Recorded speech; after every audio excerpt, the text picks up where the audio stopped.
Begging in the rain, the night was cold, darker than usual. And rain fell like endless needles from the sky. The streets of the alien colony were almost empty. Only the sound of dripping roofs and distant machinery filled the air under the dim, flickering neon lights of broken signs. A thin alien woman stood with her 2 small children. Her clothes were torn, her skin pale and tired. Her eyes red from days without proper sleep. Both children clung to her arms, shivering under a single piece of wet cloth that barely covered them. She went from door to door, knocking softly at first, and harder when no one answered, each time. A door opened. There was a look of disgust. Some slammed it shut without a word. Others whispered, "It's her again. The worthless one." Always begging, her voice was weak, but she tried. "Please. Just a little food. I can work. I will clean. I will do anything. My children are hungry." But no one cared. No one even looked at the children's shaking. Bodies, one older alien woman, threw a half-empty cup of water at her feet. "Go away. You bring trouble wherever you go," she hissed. The alien mother didn't reply. She had learned long ago that arguing only made things worse. Instead, she turned to the next house, her bare feet splashing in the cold puddles. The youngest child whimpered, "Mama, I'm so cold." She pulled them closer. "I know, my heart, I know." But her own fingers were stiff and numb. Her stomach ached with hunger. But she knew her children had eaten even less than her. By now, the rain was soaking through their clothes completely. The neon lights blurred in her vision as her legs grew weak. Her knees buckled, and she fell into the mud, the children trying to help her stand. No one stopped to help. A pair of aliens walked by, covering their noses as if she carried a disease. She could hear them whisper, "Why doesn't she just leave the colony? No one wants her here." But where could she go?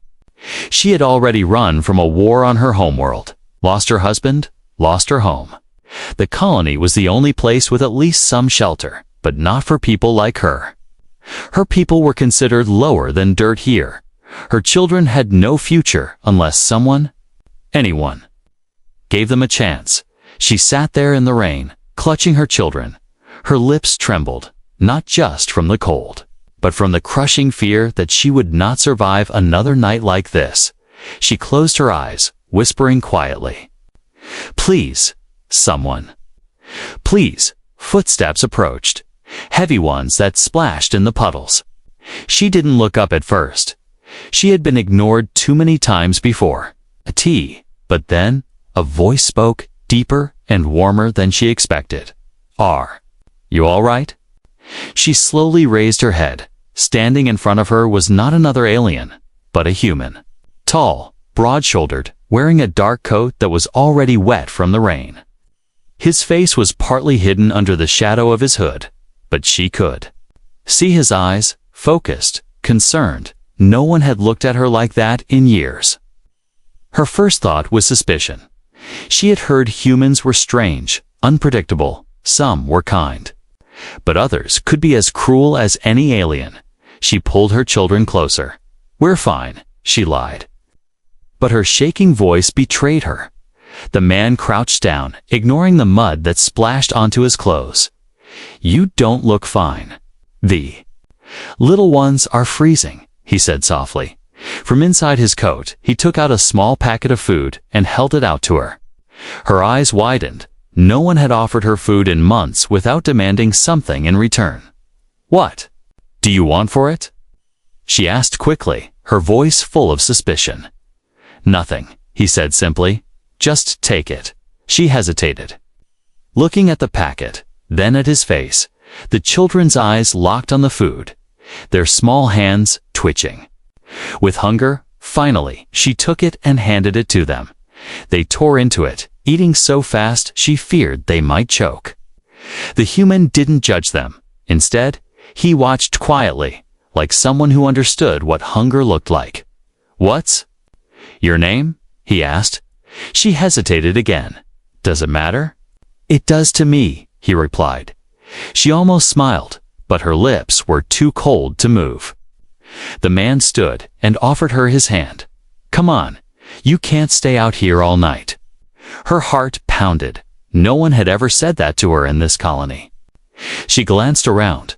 People were watching from their windows, their eyes full of disbelief. They expected her to refuse, to stay in the mud like she always had, but she placed her hand in his, and in that moment, everything changed. She didn't know where he would take her or if he was truly different from the rest, but for the first time in a long, long time, she felt a spark of hope in the cold rain. The offer no one expected, the human didn't let go of her hand until she was standing on her feet. Her legs were still weak from hunger, her body shivering from the cold. The two children clung to her skirt, looking up at the tall figure beside them. Rain kept pouring down, soaking them all, but he didn't seem to care. "Where are you staying?" "Aha!" She looked away, embarrassed. We don't have a place." The human frowned slightly, as if that answer hurt him more than it should. "Then you'll come with me," he said simply. She blinked in shock. Why? No one in this colony offered shelter without wanting something. In return, she expected him to smirk, to say something cruel, but he only shrugged. "Because you have children, and they need to be somewhere warm." Her mind spun with fear. This could be a trick, but then she glanced at her children, their lips trembling, their eyes dull with exhaustion. Could she really say no? The streets were almost empty now. Only a few aliens stood in doorways, watching silently. She could hear their whispers. "He's a fool. She'll rob him. She's a curse." The human ignored them completely, walking forward, holding his coat open so the children could walk inside it with him. Her heart squeezed at the sight. No one had shielded them from the rain before. They reached a small workshop at the edge of the colony. The sign was faded, but she could still make out the human letters. Mark's Repairs. Inside, the air was warm and smelled faintly of oil and metal. It was messy tools scattered across a table, a half-fixed engine in the corner. But to her, it felt like a palace. The children's eyes went wide, staring at the strange machines. They had never been anywhere like this. He pointed to a wooden chair near the small heater. "Sit there, warm up." She hesitated, standing near the door, unsure if she should really be here. He noticed her hesitation. "I'm not going to throw you out, you know?" Something in his tone was calm, steady. It was the opposite of the sharp, impatient voices she was used to hearing. The children sat first, their small hands reaching out to ward the heat. Steam rose from their wet clothes, and the youngest sighed in relief. Mark, she had guessed his name from the shop sign, went to a shelf and took down a tin of food. He warmed it on a small burner. The smell filled the room, making her stomach twist painfully. She realized she hadn't eaten since the day before. When he handed her a bowl, she stared at it for a moment. "Eat," he said gently. "You can think about questions later." She took a bite, and the warmth spread through her chest. She closed her eyes for a second, trying not to cry. It had been years since she'd tasted anything that wasn't half spoiled after they finished eating. The children curled up in the corner. Their eyes were closing before they even realized it. Mark watched them for a moment, then turned to her. "What's your name?" he asked again. She hesitated, but this time she answered. "Rena, Rena," he repeated, testing the sound. "You can stay here for a while. I'll find something for you to do around the workshop. You'll be earning your keep." She frowned. "You'd trust me?" "You don't even know me." Mark gave a small smile. "I don't have to know everything about someone to give them a chance." Her mind raced. Was this real? Or would it turn into another nightmare? Looking at her children sleeping peacefully for the first time in weeks, she realized she didn't care. Even if this kindness lasted only a few days, it was more than she'd had in years. A knock on the door interrupted them. It wasn't friendly, loud, sharp. Mark opened it to reveal 3 alien men, tall and broad. They looked past him, their eyes locking on Rena. One of them sneered, "You took her in." "Do you know what she is?" Mark didn't flinch. "I know she's cold and hungry. That's enough." The alien's smirk widened. "People like her bring trouble." "You'll see." They left without another word, but Rena's hands were shaking. She knew that look. They weren't done. They'd be back. Mark closed the door and locked it. He glanced at her, noticing the fear in her eyes. "Don't worry about them," he said, but she could hear the steel in his voice. He wasn't planning to give her up, no matter who came knocking.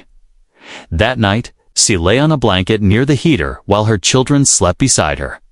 Mark worked quietly in the corner. Repairing a small broken device, she watched him, wondering why a stranger, a human, would bother helping someone like her. She didn't know the answer, but she felt something she hadn't felt in years. Safe. A place to sleep. The rain had stopped by morning, but the damp chill lingered in the air. A thin layer of mist hung over the colony streets, wrapping everything in pale gray inside the small workshop. It was warm, the faint hum of the heater, and the smell of metal made the air feel alive. Rena slowly opened her eyes. The thin blanket pulled tightly around her, and the children still curled beside her. For a moment, she didn't know where she was. Then she remembered the night before. The rain, the doors that closed in her face, and the man who didn't turn away. She sat up carefully, her muscles stiff. The children were still sleeping peacefully. Their faces relaxed.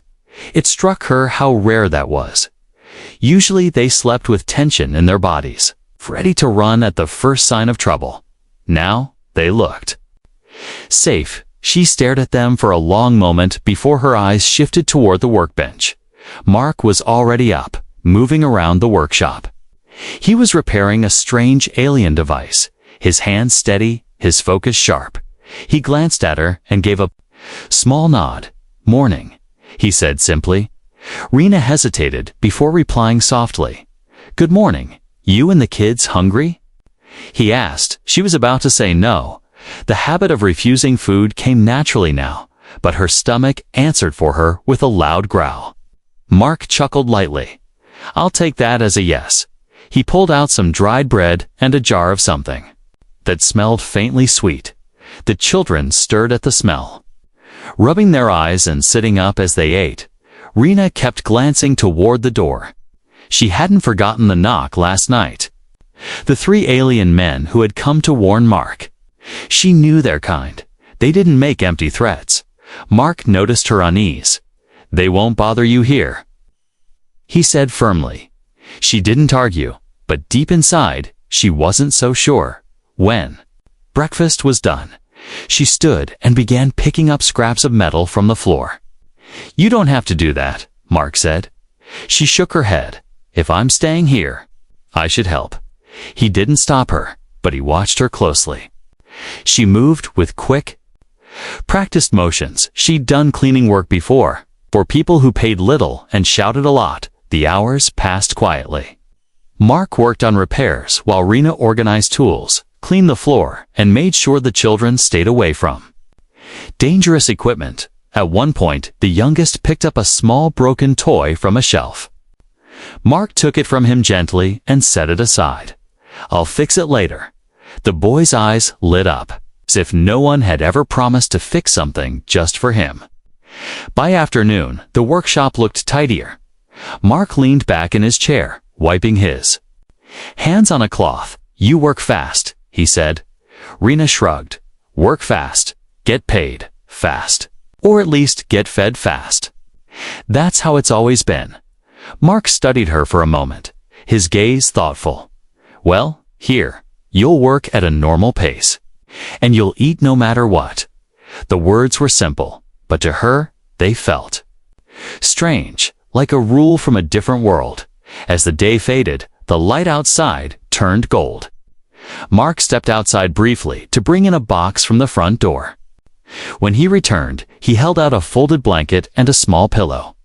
"You'll sleep on the bed tonight," he said, nodding toward the back room. Rena shook her head instantly. "No, no, I'll stay here on the floor." He raised an eyebrow. "Why?"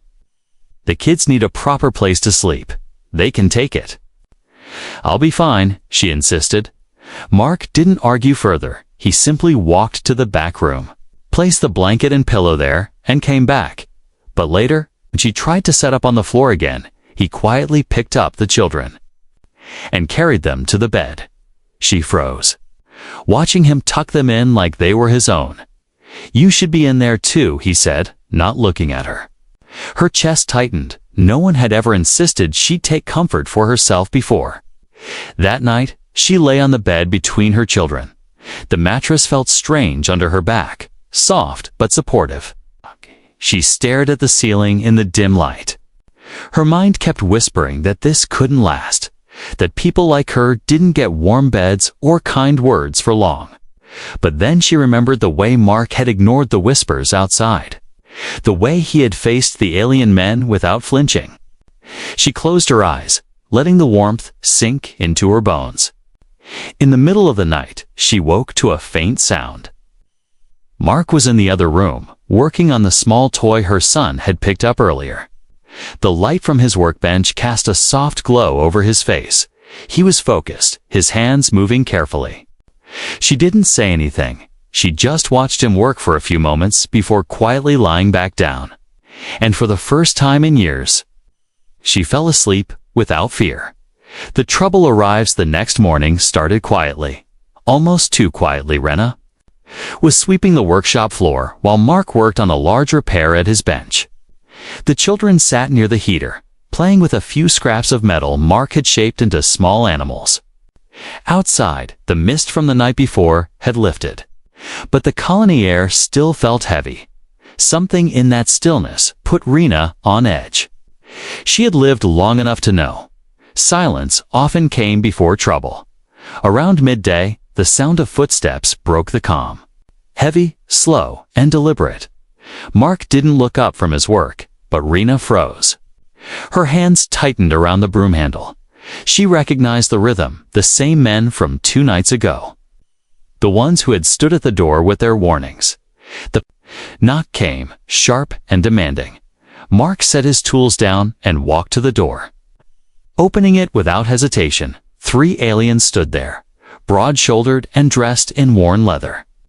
Their eyes slid past Mark immediately, locking on Rena. One of them grinned in a way that made her stomach twist. "Well, she's still here. Guess you didn't take our advice." Mark didn't move from the doorway, blocking their view of the workshop. "She's helping me here." "That's all you need to know," he said evenly. The tallest alien stepped forward, his shadow stretching across the floor. "She's bad luck, human. You keep her, you'll regret it. This colony doesn't need her kind thieves, beggars, troublemakers." Rena felt heat rise in her face. It wasn't the first time she'd heard those words, but coming from them in front of the children. It cut deeper. She wanted to speak, to defend herself, but her throat tightened. Mark, however, didn't flinch. "You've made your opinion clear," he said, his tone calm but sharp. "Now leave." The second alien chuckled darkly. "You think you can talk to us like that, human? You're new here. You don't know how things work." Mark's jaw tightened, but his voice stayed steady. "I know enough to recognize a bully. I don't pay tribute. I don't answer to you. And I don't abandon people who need help." The leader's smirk faded, replaced with a cold glare. "You'll regret this," he said simply.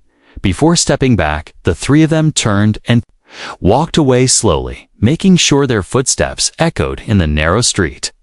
Rena's grip on the broom was so tight her knuckles turned pale. "They'll come back," she whispered, once the door closed.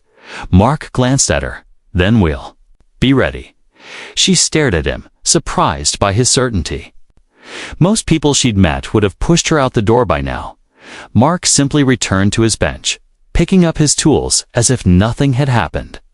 The children, sensing the tension, stayed close to her.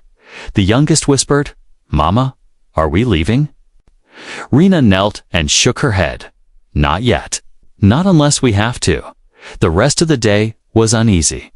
Every sound outside made Rena flinch. The creak of a passing cart. The chatter of neighbors. By evening, the colony streets grew quiet again. Rena peeked through the small workshop window, scanning the shadows for movement. Mark noticed. "You don't have to keep watch. I do," she replied softly. "If I don't, no one else will." When the children had fallen asleep, Mark sat at the workbench, wiping grease from his hands.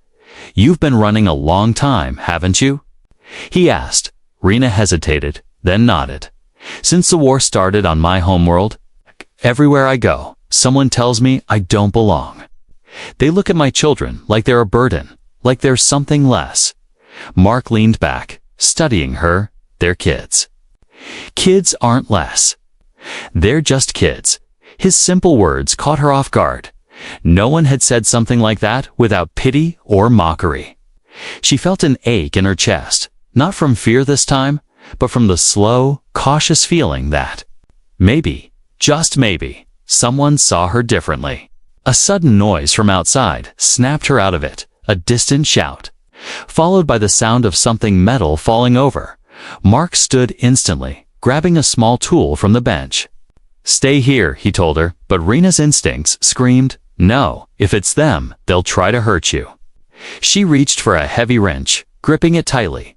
Mark glanced at her and gave a faint smile. "All right then, we face trouble together." The noise outside faded, leaving only the sound of their breathing in the dimly lit workshop. Whatever had happened out there, it wasn't over. Rena knew the men from earlier weren't finished, and Mark, stubborn as he wasn't going to back down. Somewhere deep inside, she realized that maybe, for the first time, neither was she. A promise to the children the next morning. The air in the workshop felt heavier than before. The incident with the 3 alien men still lingered in Rena's mind. She kept glancing at the door, as if expecting it to burst open at any moment. But the children, they seemed lighter somehow. They were laughing softly over the small metal animals Mark had made for them. It was the first time she had seen them smile for more than a few seconds. Mark noticed it too. He set down his tools and leaned against the workbench, watching the children. "They're quick to adapt," he said quietly. Rena nodded. Children learn fast, especially when they've had to survive. Her voice trailed off. She didn't want to explain the details, but Mark didn't press her. Instead, he walked over to the heater, pulled a small bag from a shelf, and set it on the table. It was filled with bread, dried fruit, and a sealed tin of soup. "For later," he said. "I don't want you worrying about where the next meal will come from." Rena stared at the bag for a moment. Her first instinct was suspicion. Nothing came free. Not in the places she'd lived, but Mark wasn't asking for payment. He was simply giving. "You don't have to," she began. "Yes, I do," he interrupted gently. "They're under my roof now. That means they eat, they sleep, and they don't go hungry." His tone was calm but certain. It wasn't a suggestion, it was a promise. Later that day, Mark showed the children how some of the smaller tools worked. He handed them, harmless, scraps of metal to play with. The eldest, a boy named Loran, was fascinated by the way Mark had fixed something broken with a few steady movements. The youngest, Mila, kept giggling every time Mark pretended to accidentally drop a piece and let her find it. Rena stood by, quietly observing. It felt strange watching someone interact with her children without coldness or pity in the afternoon. Mark set a small project for Rena. A box of damaged parts needed sorting. It was simple work, but it made her feel useful, not just a mouth to feed, not just someone taking up space. For the first time in years, she was contributing to a place where her effort mattered. But as the sun dipped lower, Rena's unease returned. Every sound outside made her glance toward the door. Mark seemed to notice.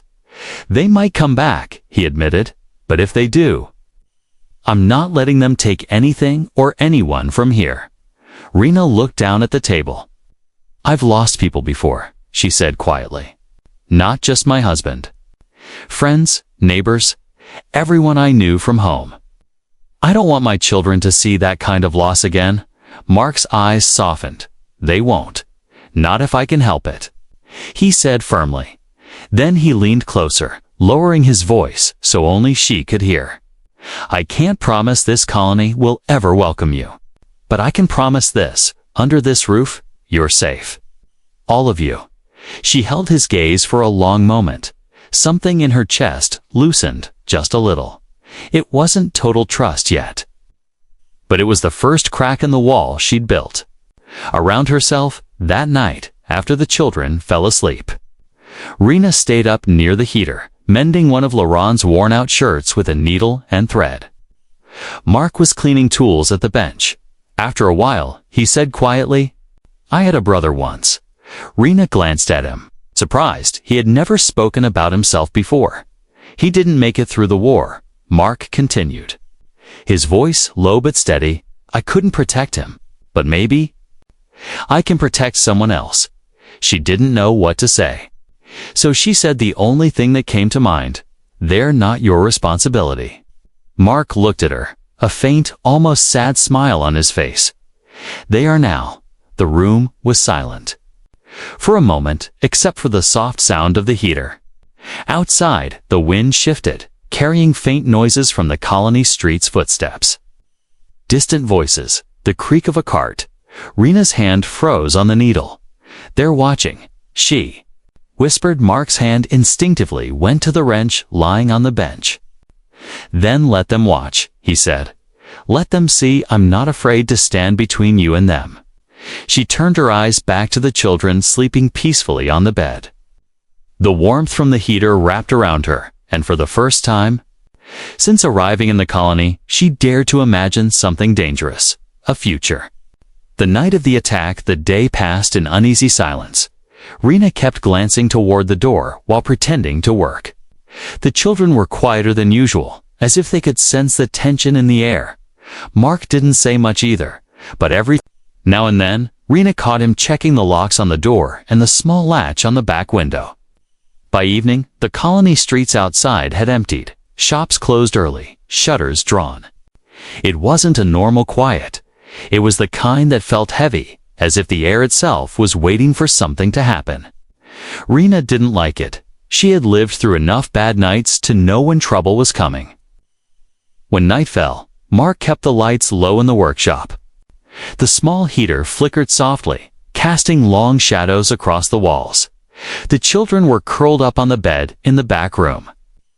Rena sat at the workbench, pretending to mend a piece of fabric, but her eyes kept darting to the door.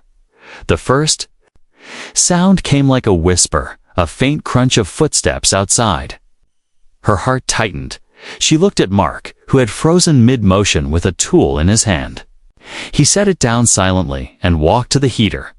Turning it off so the light would fade, the room plunged into a dim, gray darkness, lit only by the faint glow of a street lamp outside. Then came the second sound, the creak of wood. Someone was leaning against the door, testing it. Rena stood, her pulse thundering in her ears. Mark motioned for her to stay quiet, but she reached for the heavy wrench she had hidden earlier under the workbench. The door rattled once, twice.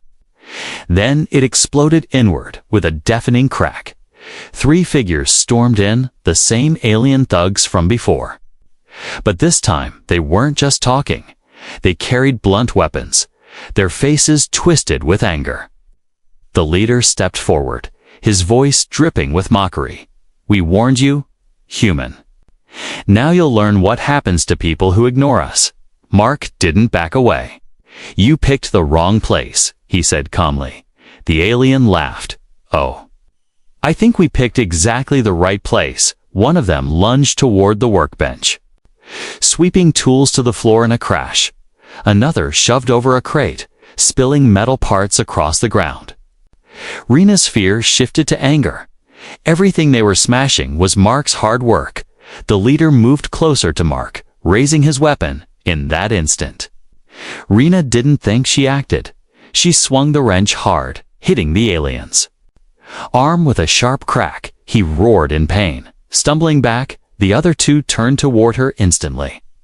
Mark took the chance to grab one of them by the collar and slam him into the wall. The third rushed toward Rena, but she ducked behind the workbench. She grabbed a loose metal rod and thrust it upward, catching him in the stomach. He staggered, back wheezing.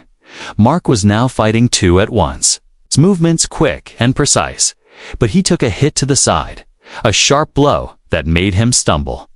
Rena's chest clenched. Without thinking, she ran forward, swinging the wrench again, forcing one of the attackers away from him. "You're not touching him?"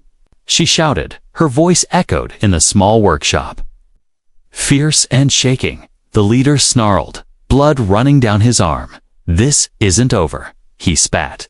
Then, seeing the fight turning against them, the three thugs backed toward the door. They stepped into the street, disappearing into the shadows. The workshop was left in silence, broken only by the sound of heavy breathing. Rena dropped the wrench, her hands trembling. Mark leaned against the wall, catching his breath. "You okay?" she asked quickly, moving toward him. He gave a small nod. "You?" She managed a faint smile. "I'm fine." I think they stood there for a moment, surrounded by the broken tools. Scattered parts, the door hanging off its hinges. Rena glanced toward the back room where the children were now peeking out. Wide-eyed and frightened, she went to them, kneeling down. "It's over," she whispered, pulling them into her arms. "No one's going to hurt you." Mark joined them, crouching to their level. He placed a hand on Loren's shoulder and another on Mila's head. "I told you," he said softly. "I'll protect you." Always. The children clung to him without hesitation in that moment. Rena realized something. That promise wasn't just words. He had already kept it tonight, and so had she. They might come back, stronger and angrier. But for the first time, Rena wasn't planning to run. If trouble came again, they would face it together. A future together the next morning. The workshop smelled faintly of oil and something warm cooking. Sunlight slipped in through the broken doorframe, casting long beams across the messy floor. Rena opened her eyes slowly, feeling the weight of exhaustion in her limbs. Her arms were still sore from swinging the wrench the night before, but the children were curled beside her, breathing deeply, safe. For the first time in years, they had slept through an entire night without waking in. Fear Mark was already up, moving around the workshop with quiet steps. He had repaired the door enough to close it, even though it still leaned slightly on its hinges. On the stove, a small pot of soup bubbled, filling the room with a soft, comforting smell. When he noticed Rena was awake, he gave her a tired but genuine smile. "Morning," he said, his voice steady despite the bruise on his cheek. "Morning," she replied, sitting up slowly.